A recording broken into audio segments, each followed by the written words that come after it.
Racismo, sexismo, seres humanos mortos por terem uma cor de pele diferente, por serem de outro sexo. Racismo, sexismo. Estamos falando da incoerência básica do ser humano de ser humano. I don't want to set the world on fire. Through the instrument of our democracy, can form a more perfect union.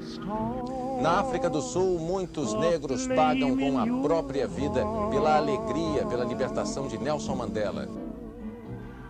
Agradecer a presença da militância. I have but one desire. Agradecer a presença da militância. And that one is you. No other will do.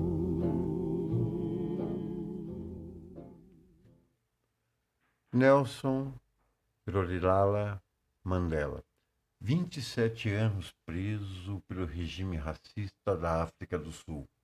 Alguém poderia pensar que ele jamais sairia da prisão e que sua voz seria calada. Mandela foi um líder negro muito importante, não só para a África do Sul, mas para todos. É um exemplo vivo de que a luta pela igualdade racial sofre até hoje algumas consequências muito negativas, mas que deu resultado. A principal diferença, a principal dificuldade, o principal problema que Mandela enfrentou na África do Sul foi demonstrar que o negro tem os mesmos direitos e as mesmas condições que o homem branco, de conseguir aquilo que deseja. A história do Mandela, eu acho que é um dos líderes mais admirados do mundo, justamente por essa trajetória de luta contra a discriminação racial na África do Sul. Então, os colonizadores europeus criaram o sistema do apartheid e aí o Mandela acabou preso por lutar contra essas injustiças. Então, ele conseguiu um avanço muito grande, porque um negro chegar à presidência da África do Sul já mostra que eles superaram. E a partir daí, eles vêm conseguindo superar essa discriminação, aí, essa segregação, desde sua eleição. Então, ele é um marco, então ele deixou um legado aí que até a nossa sociedade, o Brasil, deve aprender com isso. Nos anos 60, nos Estados Unidos, um americano, Pastor Batista, que também conheceu o interior de prisões, falou sobre o racismo que tolhia a liberdade dos negros. I have the pleasure to present to you Dr. Martin Luther King, Jr.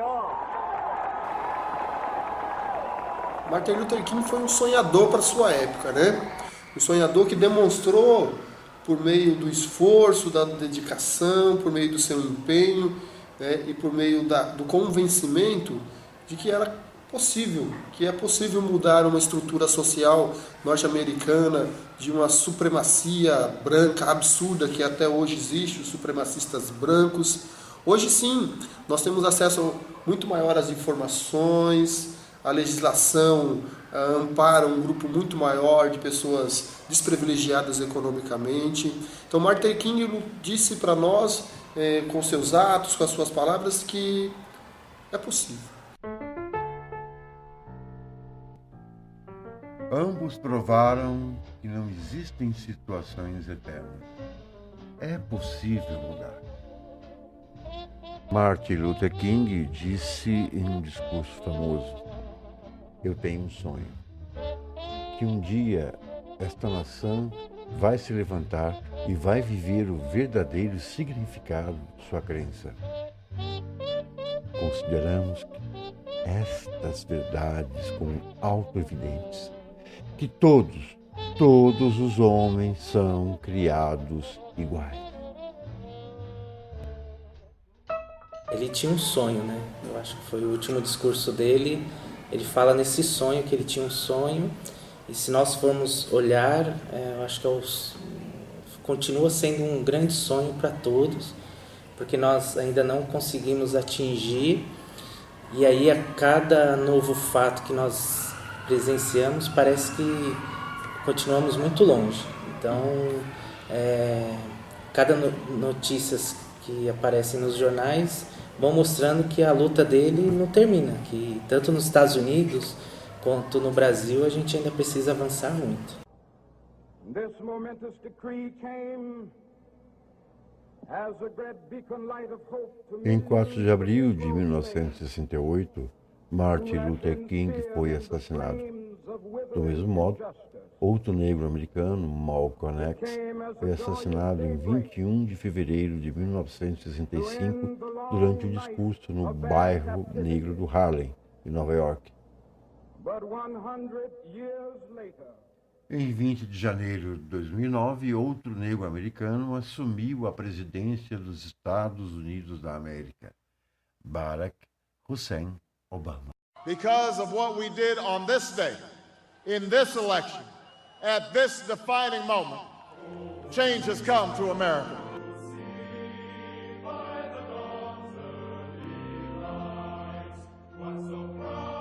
A estrutura política americana é uma estrutura meio complicada, né?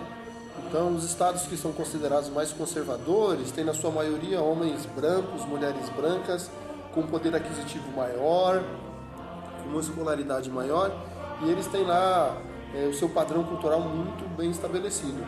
Mas o fato dos Estados Unidos ter eleito um presidente negro, né, foi um grande passo. Então, acredito que a ação não só do Barack Obama, mas também da Michelle Obama e de suas duas filhas, né, de suas duas filhas, conseguiu sim reduzir um pouco da desigualdade social, de possibilitar uma maior aproximação entre os grupos brancos e negros, e que alguns estados conservadores, né, tiveram aí uma mudança significativa. Isso a gente já está percebendo nas eleições, já percebemos na eleição passada e agora nas eleições do mês de setembro, outubro e novembro nos Estados Unidos. Então, Obama tinha sim por perspectiva aproximar a população dos Estados Unidos, né, reduzindo essa desigualdade, e acredito que mesmo nos estados conservadores conseguiu atingir seu objetivo. Advogado, ativista, filho de pai keniano, Onyango Hussein Obama e de Stanley Ann Durham, americana, branca. Sua campanha foi levada adiante com apenas uma ideia. Sim, nós podemos.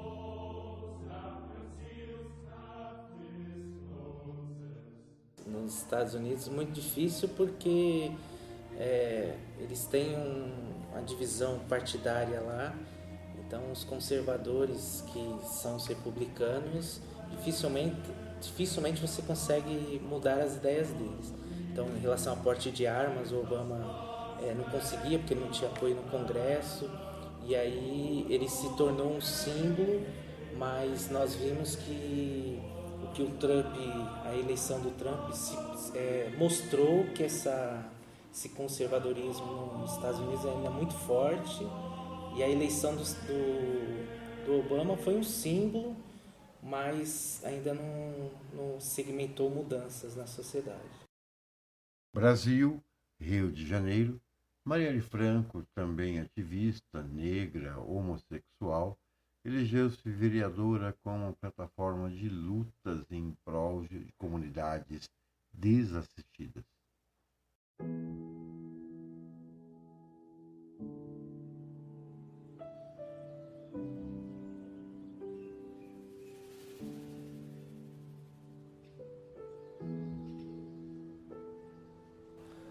Marielle era uma mulher negra, né? Marielle tinha como objetivo fazer com que os serviços públicos subissem o morro. O Rio de Janeiro vive uma separação de sistemas públicos e sociais muito, muito severo. Marielle queria que o Estado subisse o morro e que a população negra, menosprezada, o pobre, o trabalhador, tivesse acesso à educação de qualidade, à saúde de qualidade, que as mulheres fossem vistas como capazes de realizar e atingir seus objetivos. Marielle foi uma sonhadora.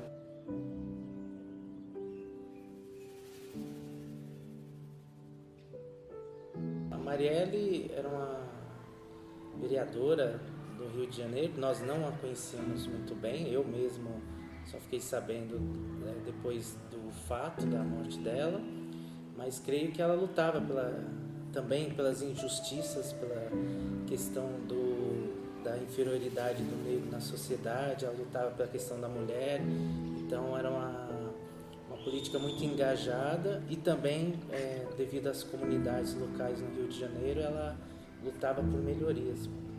Obrigada, Cláudio. Obrigada, Felipe. Agradecer a presença da militância.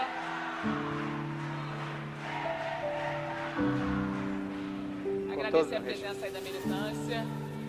Vereador Paulo Messina gostaria de uma parte, quer apresentar logo? Porque aí depois a gente segue a linha de raciocínio. Olha, me perdoe o anticlímax aí. Não, imagina. Infelizmente perdeu a vida porque o Estado não conseguiu garantir aquilo que ela desejava, que era educação, saúde, moradia, alimentação para a população mais carente do Rio de Janeiro.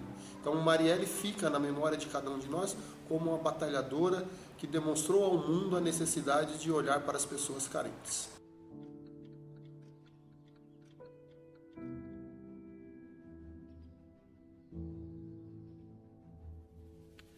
Marielle, negra homossexual, denunciou de modo contundente como as comunidades pobres, majoritariamente negras, eram e são alvos preferenciais de uma política de silenciamento e de extermínio. Em 14 de março de 2018, Marielle e seu assessor foram mortos. Quem os matou? Quem matou o pastor Martin Luther King? Quem matou Malcolm X? Quem matou Marielle Franco? Mas, muito mais importante, os matadores conseguirão silenciar sua voz? Racismo, sexismo, palavras. Até quando? Até quando teremos que conviver com esses dramas?